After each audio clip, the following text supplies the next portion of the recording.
Welcome back to the Female CEO Summit. I'm your host, Janine Worth, trauma expert, helping female entrepreneurs to heal so that they can have the spectacular success they desire. I have a very special guest today, Dina Behrman, who is a journalist-turned-publicity coach, and she helps female entrepreneurs get seen and heard in the press so that they can position themselves as an expert, skyrocket their impact, and massively grow their business. Welcome, Dina. I'm so happy to have you with us today. I'm so happy to be here. Thanks for having me. So before we get into all the juicy details about getting featured in the press, please tell us a bit about your own journey and how you actually ended up being a PR and publicity coach. Sure. So I started off working as a journalist. I always loved writing. I always knew from quite a young age I wanted to be a journalist. So I started working on local papers and then started doing some shifts in-house at different women's magazines. And then eventually I got a job as a commissioning editor for a national newspaper supplement. And when I was there, I was in charge of their real life section, which was the section for the non-celebrity people that wanted to get featured. And I used to get sent hundreds of pictures and press releases every week. And it would be my job to sift through all of those emails. And we used to run just 2 real life features a week. So I would have to go through these hundreds of emails just to find the 2 that were going to make it actually into print. So I got really good at knowing what makes a good story, like what's a good headline, what is kind of newsworthy. And I used to get these emails coming in from, sometimes they were other journalists, but sometimes they were business owners, people running organizations, charities, people, wanting to promote campaigns. And so I got a really good insight into what makes a good pitch, and how to really stand out when you're getting in touch with a journalist. And so basically what happened was I had that job for a couple of years, and then they had a round of redundancies and I was told that I was no longer needed. And so at that point I'd been doing a little bit of freelance PR work where I had been pitching stories to publications, and at that point that became my kind of full-time job. I was having to do that on a full-time basis. I didn't really want to, apply for another job somewhere. So I started just sending off these pitches to editors. So I was really on the other side of the fence at this point. Like, I was the one having to sell my stories to these editors and sell my ideas and kind of, send out all these emails saying, this is my idea for a feature. Do you want to commission me? And when I first started doing it, I had these moments where I'd send off these emails into the ether and I would get the either just no reply at all, or I'd get the thanks but no thanks. Which, if anyone's ever done that themselves, if they've sent off an email to a journalist or an editor and they've had that, not getting a reply or getting the not quite right for us kind of thing, it's really kind of soul destroying, if you're doing that and you're not getting the kind of results that you want, especially if you spend time, writing these pitches. So I realized that if I wanted to make a full-time living as a freelance journalist, I needed to perfect my pitching skills. And so that's something that I worked on. And I just really got good at, coming up with great ideas, great angles, and writing these pitches and catching the journalist's attention. And I ended up being featured in virtually every national UK newspaper. I say featured, published. This was actually as a journalist. So I got good at writing pitches. I got published in tons of newspapers, published in tons of magazines, and I was able to, make a living as a freelance journalist. And what happened after a couple of years of doing that is that I really needed to diversify. And I set up a side hustle initially doing PR and copywriting. And I was massively playing small. I was really, really hiding. And I was kind of making all the rookie mistakes that a lot of people make when they first start businesses. I was undercharging. I was not very niche down on who my ideal client was. I was just working with anyone and everyone. And I didn't have boundaries in place and all that kind of stuff. And basically, when I had my eldest daughter, I had a bit of time off. I came back to work and I was like, I need to take my own advice. I need to stop playing small. I need to stop hiding. I am done with having this business where I am undercharging and overworked.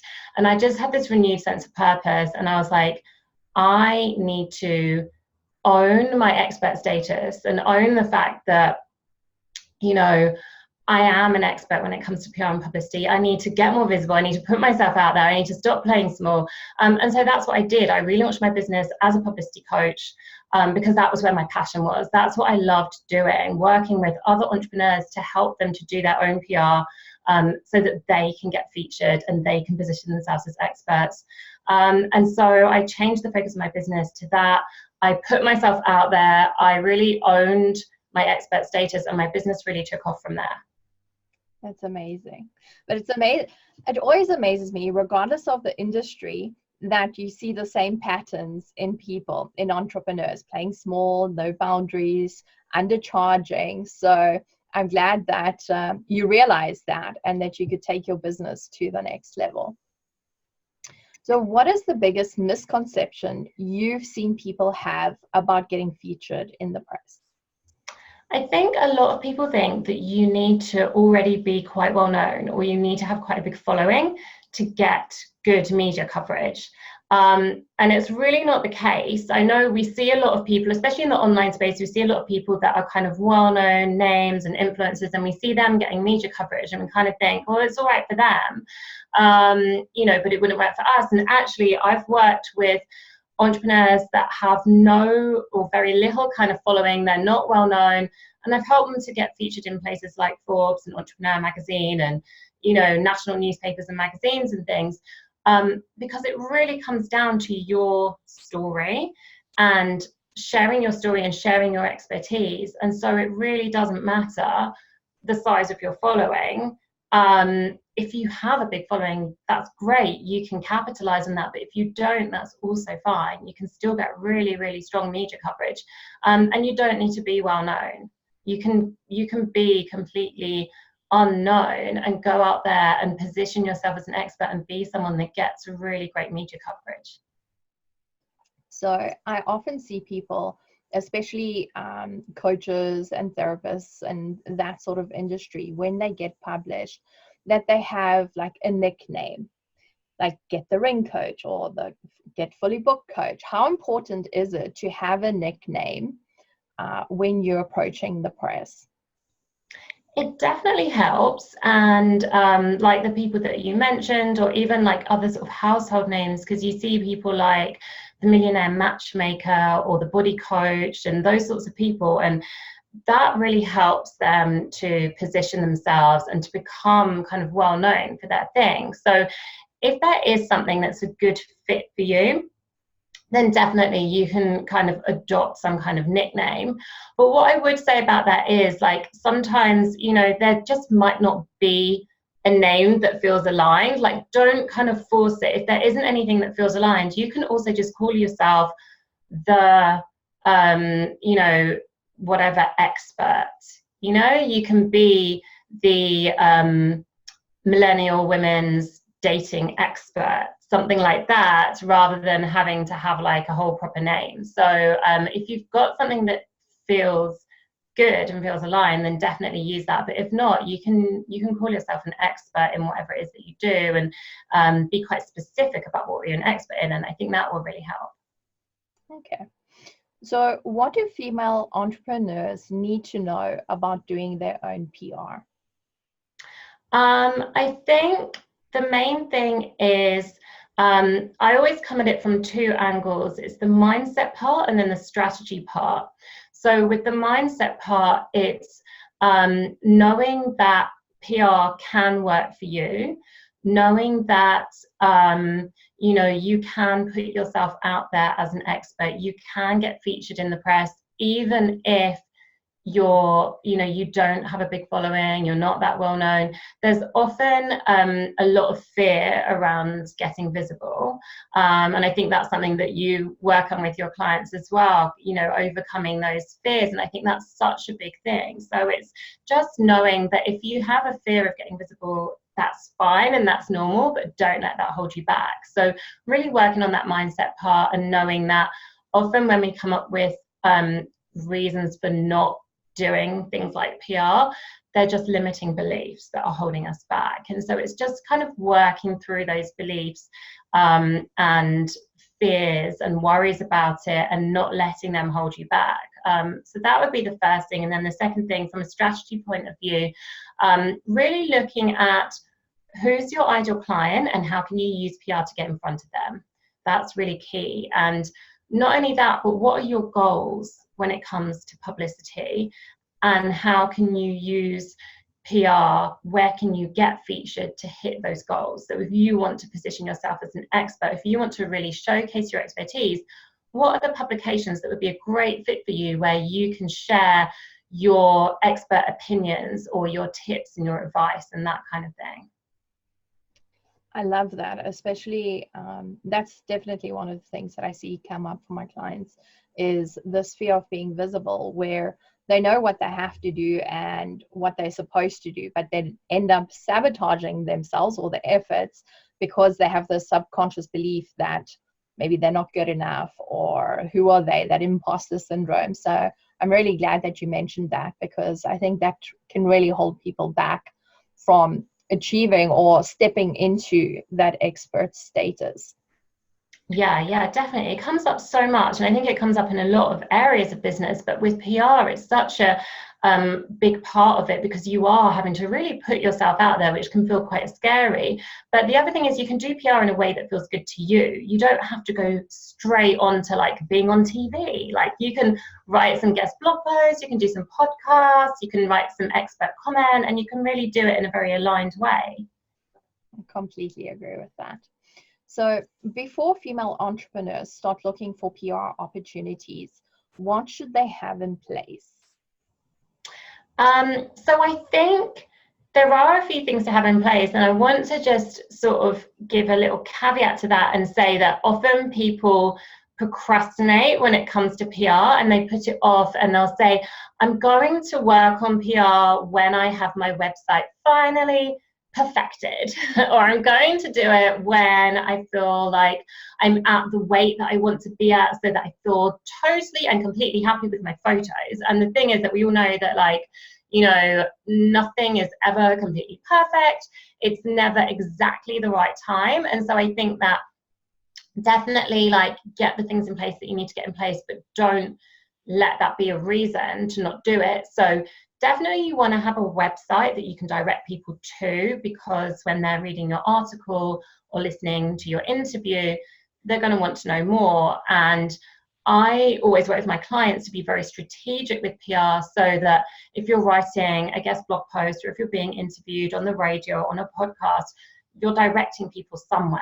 So you're either directing them to your website or to your Facebook group or your Instagram, and then you're doing something with those people. So you're getting them to sign up to your list, or you're getting them to join your group, and it can be a really powerful way to build your list and to build your following.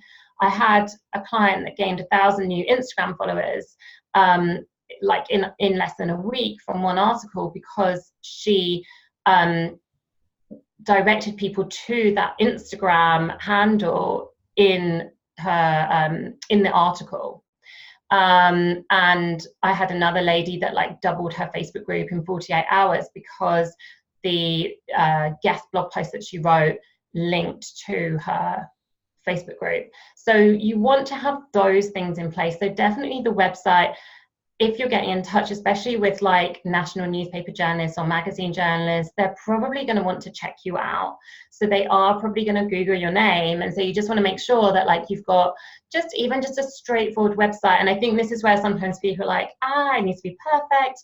But as long as you have just something where people can go and just check you out and find out a little bit more about you, see some photos, So you would want to have a website, you would want to have some photos.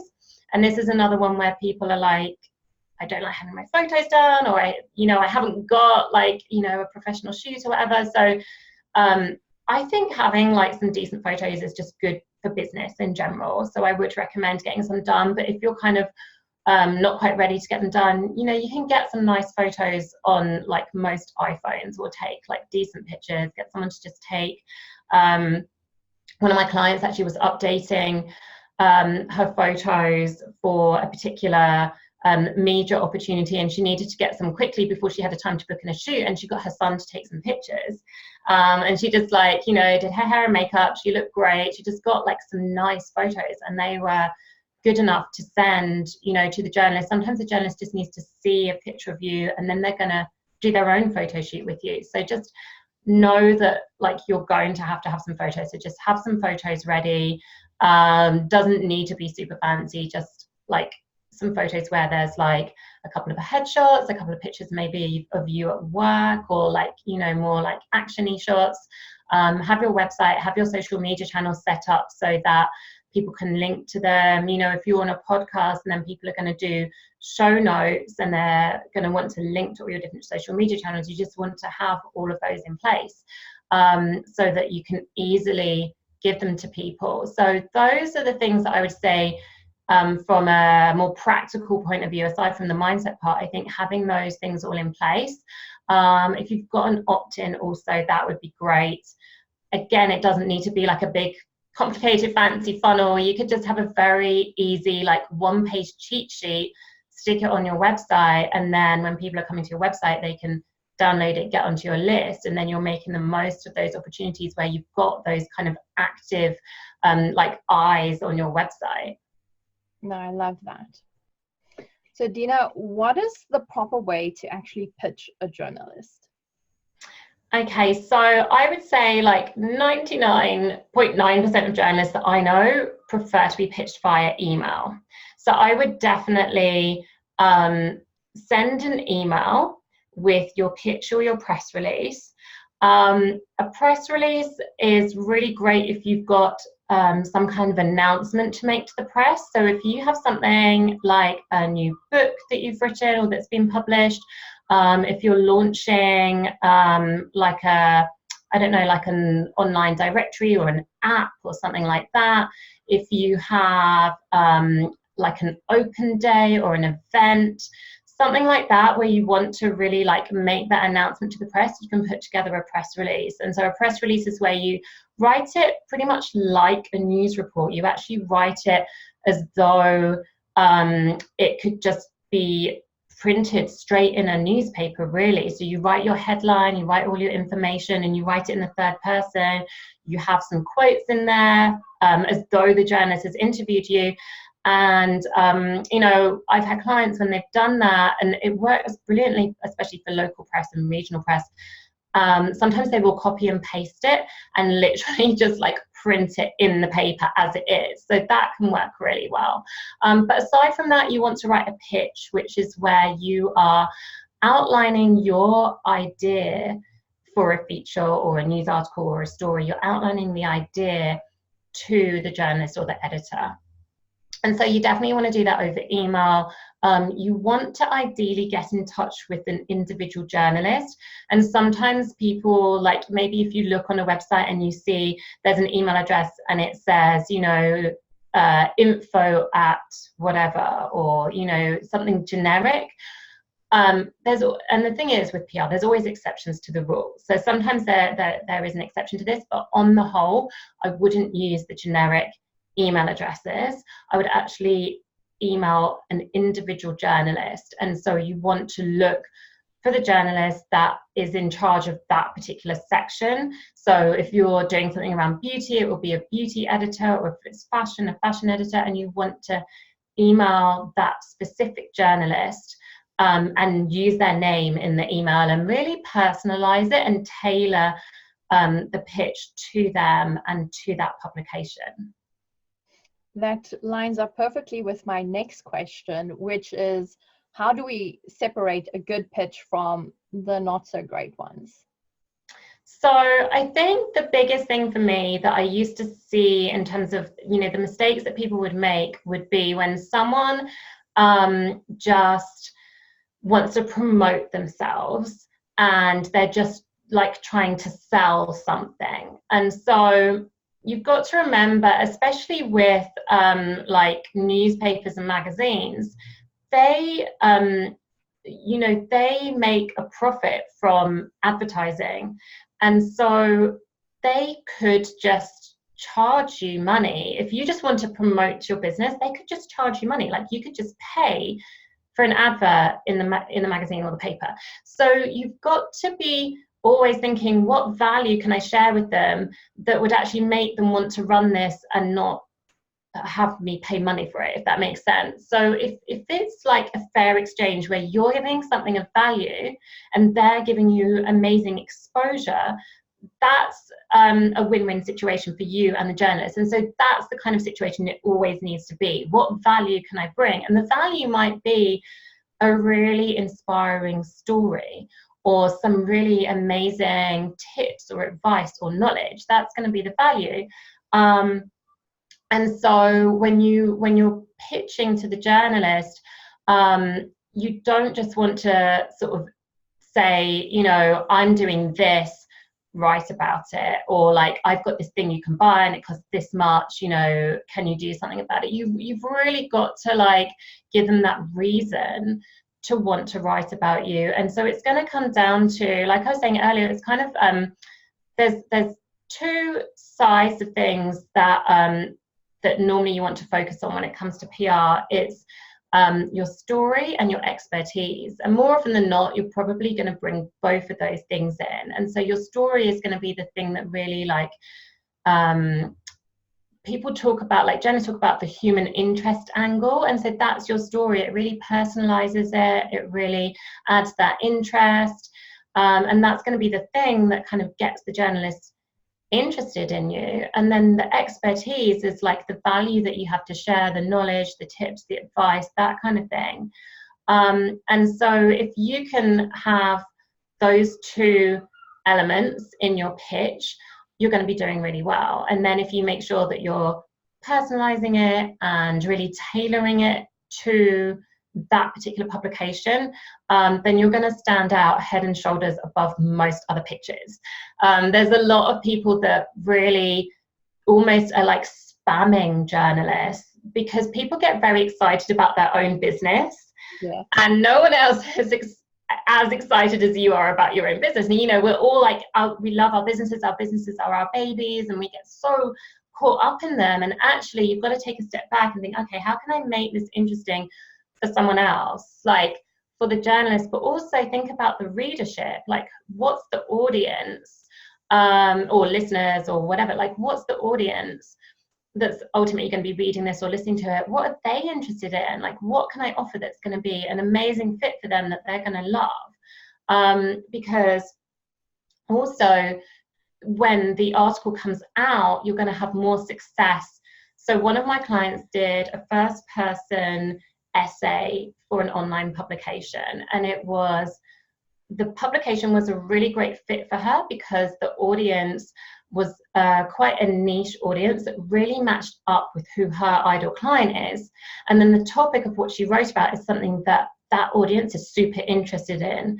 And she gained 1,500 new leads on the back of that article because she nailed it. She got the right publication, but also she wrote about something that was such a great fit. They were so interested in what she had to say about this thing that they scrolled down to the bottom and just clicked to join her community. And so that's what you want to be aiming for, is what is going to be something that these readers or these listeners or whatever are really going to love and are going to find valuable.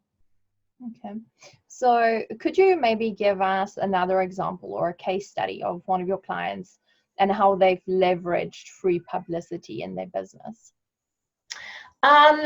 So it's a good question, actually, because I think that a lot of people kind of forget that step when it comes to leveraging.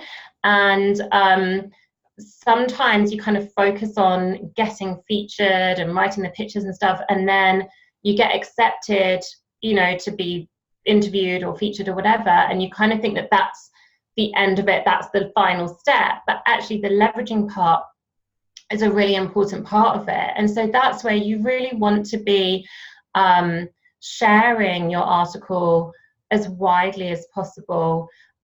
You want to be, once you start getting featured in a few different places, you want to be adding those logos to your website. So I know that, like, one of my clients, she had never had any kind of media coverage, and she really wanted to use the media coverage as a credibility booster and really to position her as an authority. And being able to get those strip of logos that say, as featured in, and she had some really strong publications in there, really recognizable publications. She said that she signed up, new high-end clients. Some of them probably will have seen the as featured in on her website, and it's just maybe given them that extra kind of push over the edge. They were thinking about working with her anyway, and maybe when they see that and they're like, oh, okay, so she's been featured here, she's been featured here, okay, that's what I need to know to really put my mind at rest that she is someone that can be trusted, because it's that whole know, like, and trust factor. So that's why it's really important to make sure that you're actually shouting about where you've been featured. Share all those logos on your website, on your social media, and share the actual articles themselves, because people will get to form a deeper connection with you when they read your story or they listen to your interview.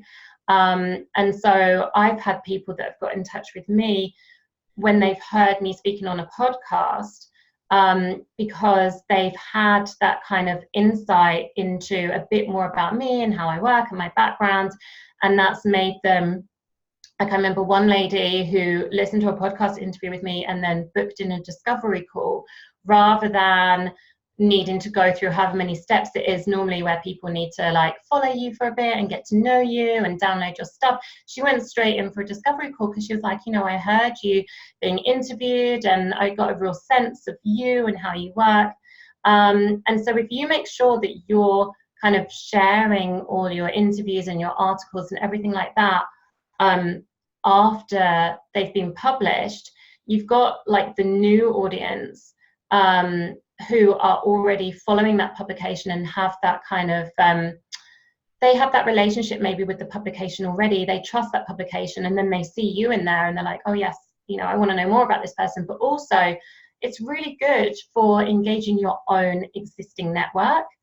So I had a piece in Forbes a couple of months ago, and the number of private messages that I got when I shared that, I was sharing it out on my networks, and I had people that were already in my, I was on their radar. They were already connected with me somewhere, on LinkedIn or wherever it was, but they had never really felt the urge to get in touch with me until they saw that article. And then I was offered a paid speaking gig from someone that read the article, and then she shared it with someone else. And it tends to happen like that. A lot of my clients have this sort of snowball effect where they get featured in one place and that leads to something else, and then this other opportunity comes up and it just leads to more and more things. It's like it just opens doors. No, I love that. And I love the fact that podcasts and all of these articles and that even months later, it's still working for you, even though you got it without having to pay for it. I mean, just last week, I had a lady reach out after hearing a podcast interview that I did 12 months ago. Amazing. So a year later, she was reaching out to me. I think often people don't realize that once it's out, it's basically working for you all the time. Yeah, definitely. And you really don't get that with many other types of marketing, because you've got especially social media is so fast moving. And it's once you've done your tweet or your Facebook post or whatever, it's got a very limited shelf life, and no one's going to stumble upon your social media posts, but people will stumble on your articles or your blog posts or your podcast interviews, especially if you get say you do a guest blog post for quite a well-known site that has a high domain authority. then depending on what you're writing about, if it has those keywords in there, your article is actually going to come up when people are searching for that topic. And so people definitely can still, I've had, experience that where people get in touch with me 6 months or a year later, and that's a really powerful thing, and you don't really get that, with a lot of other marketing. So it definitely works for you. Yes. So what is one tip you can give our viewers that they can implement today that will help them start getting some publicity? I would say just go and take action on something. So whether it's just, getting into, it might be someone in your network that has a podcast. If you have not done many podcasts before, just go and reach out to that person and put yourself forward as a guest and get that experience of doing some podcast interviews. Or the same with writing a guest blog post.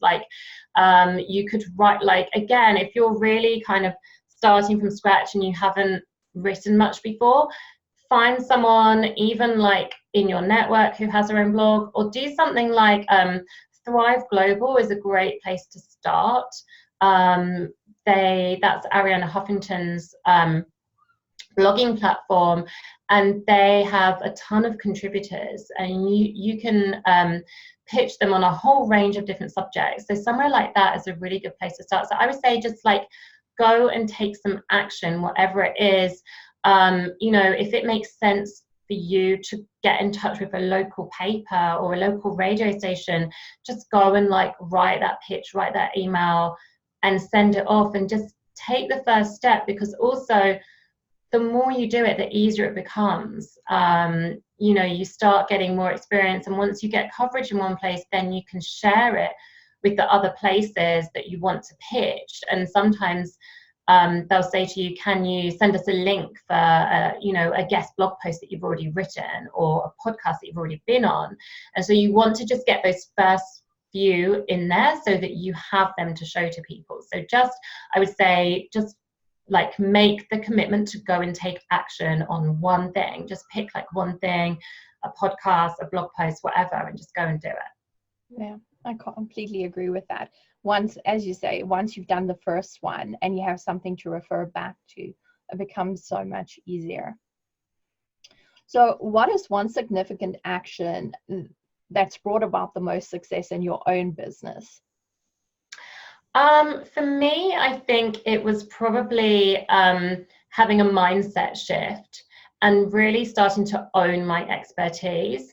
I think that's the thing that took my business from, like I say, I was in that place of really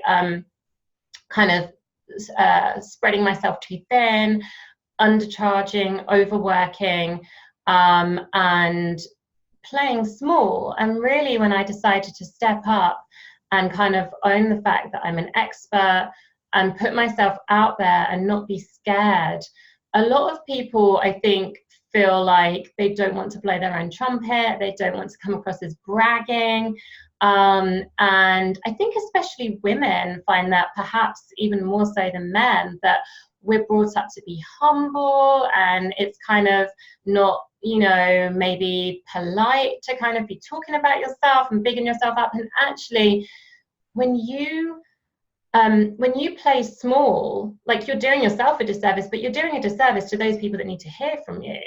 Because the thing about PR is it's amazing for growing your business. And I've had clients that have, had 5-figure launches on the back of getting featured in the press, and they've, signed up tons of new clients and all of those sorts of things.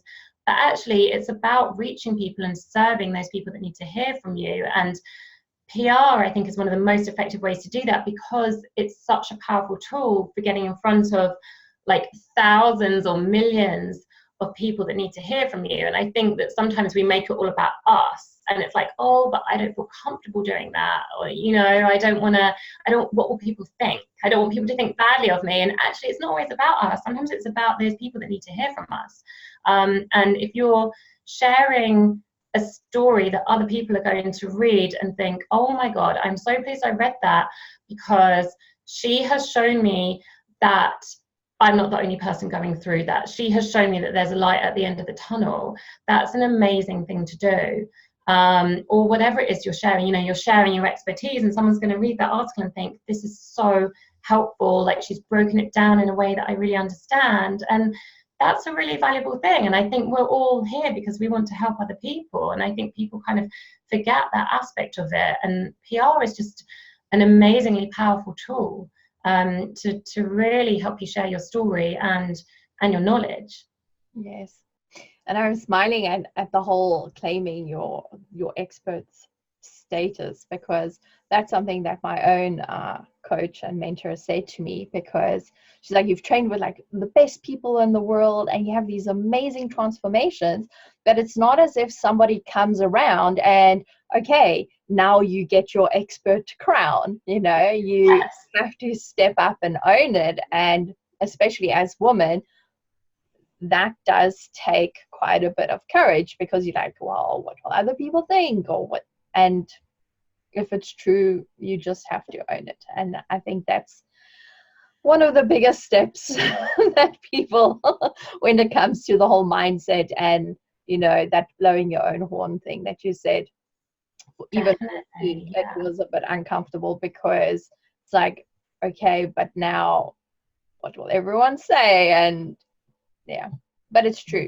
When you lead from a place of service, then you start realizing, okay, it's actually your duty to make yourself, I say you should be the lighthouse to the people that need you.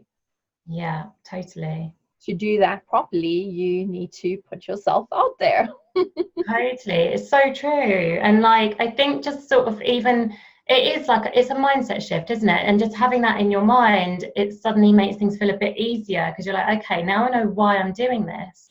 Yes, absolutely. So tell us a bit about your own morning routine. Morning routine. I have kind of experimented in the past with morning routines, and I read The Miracle Morning. But having young kids that don't always sleep through the night, I find it like I'm not always one for getting up really early in the morning. So what I found was that I try to incorporate elements from that Miracle Morning, but it might not always be first thing in the morning. So I try to do, moving my body a little bit, and maybe do a little bit of yoga and read something inspiring, listen to something inspiring, do some journaling. But I tend to do it kind of as and when I can fit it in the morning, rather than kind of first thing. I do want to get back to doing like the early morning kind of routine, because I think it does set you up for the day, but also I guess you've got to fit it in with other stuff that might be going on. Yeah, definitely. I found that as my children started getting older and I was getting them out of the house quicker, or with less effort, not necessarily quicker, but with less effort, that became a lot easier. So once they start going to school and they have to be out the house by a certain time, it became a lot easier, because I know that especially when you have young children, it's not that easy. Yeah. So you have a gift for our audience. Can you please tell us about that?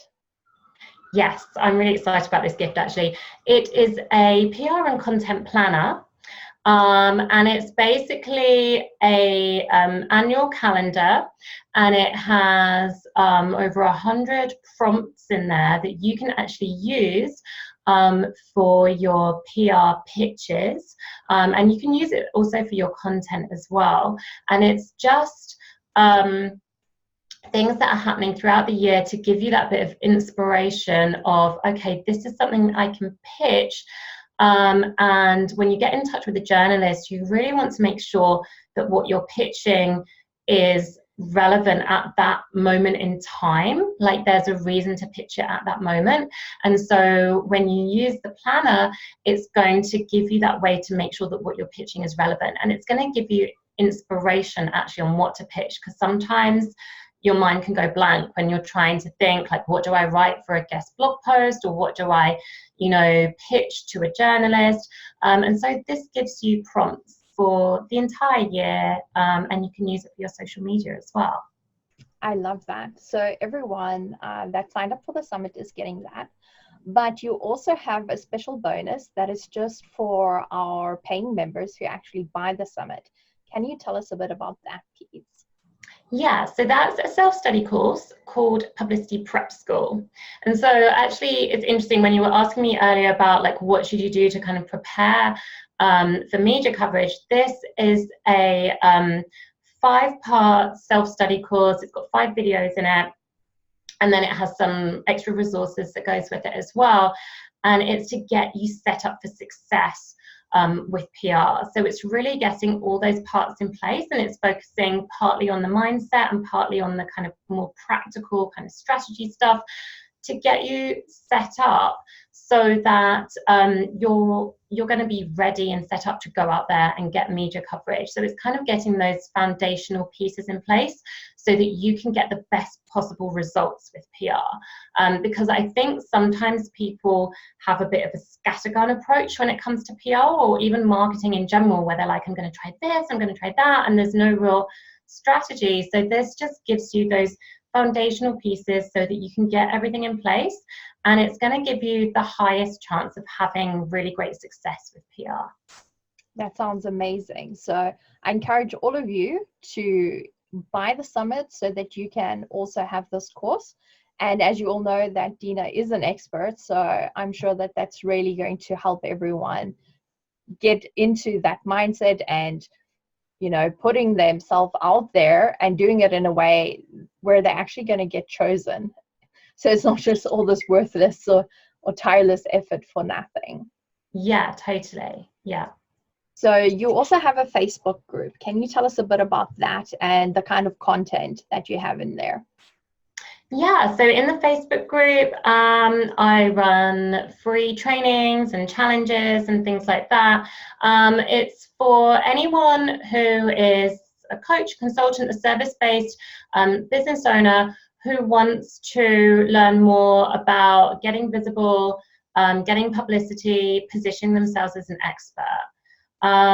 So yeah, come and join the Facebook group. There's kind of themed days in there, so everyone gets a chance to share more of their stuff as well, to like share their own expert tips and advice, and they can share whatever's going on in their business, and also pick up some really great tips and advice for doing their own PR. That's wonderful. So we'll have a link underneath this interview to Dina's Facebook group, so do go and check that out. So to end off, if you had to recommend one book that in your opinion is a must read for female entrepreneurs, what would that be?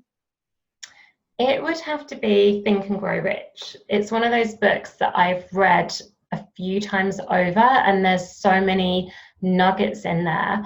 And so much of it is based on mindset. And I think that that is such a big part when it comes to your business in general, but also with the whole like visibility and publicity thing. So much of it starts with making that shift in your mindset and starting to see yourself as an expert. And you can do things like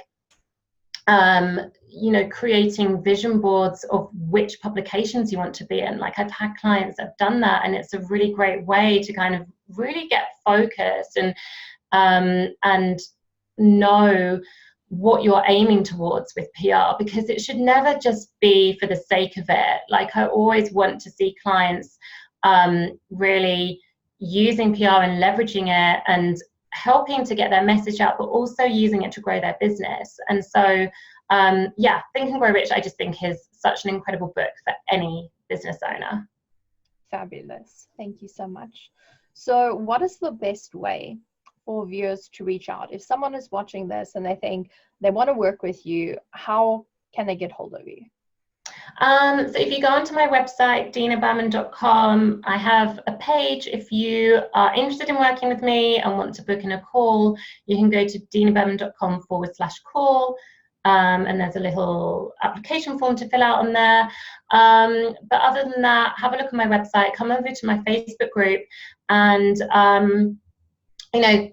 reach out to me in there if you have questions and things like that. Then you're welcome to ask them in there. Perfect. Thank you so much for taking the time and all the valuable advice and sort of tidbits that you've given our viewers to help them start making some progress and taking that first step and getting some press coverage. Thank you so much. You're so welcome. Thank you for having me. You're so welcome.